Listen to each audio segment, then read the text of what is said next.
Alright, hey guys, welcome back to my YouTube channel. So today we're going to tell a scary story about SCP-096, also known as the Shy Guy, I believe, yes. So before we get into the story, I thought I would share a little bit of information about him.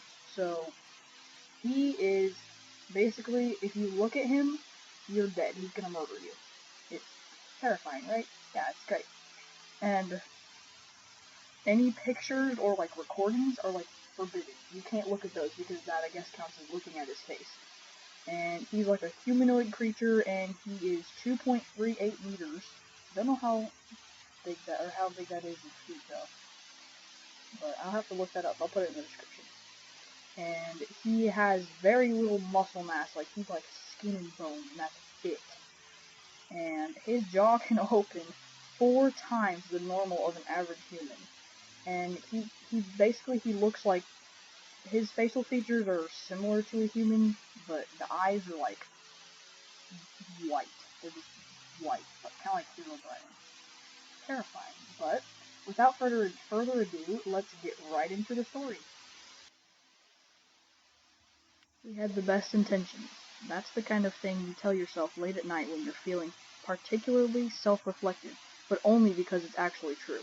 When you're dealing with infinities, though, it doesn't really matter what you meant, only what happened. If you took a poll today among Foundation staff, you'd be hard pressed to find a single person who supported the proposal. I'm serious, ask around. Clef will tell you it's Cimmerian's fault. Cimmerian will tell you it's Moose's fault. Moose will blame Light, like it matters. If you keep following the faults, you end up with Dr. Olsky. It all started with his bloody crusade, after all. The SCP Foundation took the exceptionally stupid step of telling him he was to be terminated as soon as he dealt with SCP-096. We put a dead man in charge of saving the world. Sometimes I think we deserve what we got. The first rumblings of what was going to happen came to my attention with several $1 million worth of my resources were earmarked for a newly classified project. As the fellow in charge of the Foundation Space Forces, I was a bit used to that. I hardly remember the day I got read in on the details. It seemed so pedestrian. I'd seen "let's throw it into the sun" proposals before. I'd even approved one or two. This was just another silly project in a long line of projects from people who think the education and arrogance are a good replacement for actual intelligence. I told Dr. Olsky I was going to say no to his stupid idea, and he said he wasn't going to listen to an engineer. When he went over my head to get approval, I was not surprised. Nor was I surprised when they told me I had to handle the details. Because Olsky was an expert in being a pompous blowhard, not orbital mechanics. You should have seen the look on his face when I told him that we'd need to go out to Saturn in order to hit the sun. He was practically apologetic. I told him, every celestial body is a sphere. As long as you pass over the horizon faster than you fall, the body's surface is essentially falling away from you just as fast as you're falling down. Douglas Adams was partially right. The trick is to miss the ground. But if you're not moving around the sun at 30 kilometers a second, you're going to move towards the sun.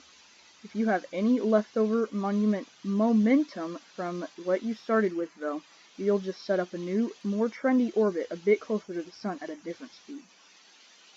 The problem with the math is that it only takes 41 kilometers a second to escape the solar system, which means you only have to add 11 kilometers a second to the speed you, your mother, your dog, your house, and the ground beneath your feet is already going to get away from the sun. And to hit the sun, you'll need to lose all 30 kilometers per second of speed. So paradoxically, it's actually easier to escape the sun than it is to hit it. If you start from Earth, if you're still with me, you're doing better than Olsky did, and he destroyed the world. So why go out to Saturn?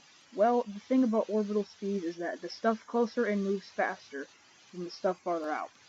So we sent a rocket containing one very unfortunate helionaut to go see Saturn, do several gravity assists to slow down, and come back down. The whole thing took us 4 years and not an inconsiderable amount of resources. It was the first time we'd crashed a woman into the sun, mind you, but it was sufficiently rare occurrence that we called everyone in for it. There was a little party with free drinks, just 2, and free food, all you could eat. We treated it as a going away party for Olsky. Almost no one showed up. We had our sun diver look at the picture and boom, 096 took off like a lanky, slightly quieter rocket. We calculated that at the speed it was going, it would hit the sun, just like we planned. All that was left was to listen to the D-class we'd set up scream as she was incinerated by the sun. We turned off the feed halfway through. That was my primary objection, by the way. We'd never deliberately killed someone in space before. You're probably thinking that's a lie, but it isn't. People with the mental stability for years, long trips to space are danged rare. Substituting words here. When you're pulling away from a prison population, it's even rarer. I'd love to say it was purely for humanitarian reasons, but the truth is, we couldn't spare the astronauts. We tracked 096 all the way. It took 2 more years, but he got to where he was going. And as far as we know, he was bathed in nuclear fire. He probably died screaming. They killed Olsky a year ago. I'm not going to use a euphemism there. It was a murder, justified or not. A month ago, they finalized their reports and approved one last test. How could we know we'd succeeded, really? Maybe 096 was just swimming around in there, waiting for someone on Earth to look at a picture. So they had a D-class look, one last time. A week ago, we noticed Earth's orbit had begun to decay. I have no math or science that can explain why, but the sun is moving closer. I don't know about you guys, but that story sent chills down my spine. Man, SCP-096 is probably one of the scariest SCPs out there for me, personally. If you guys have any other suggestions for scary stories you want me to tell next, then leave them in the comment section. And thank you for watching. I will see you in the next video. See ya!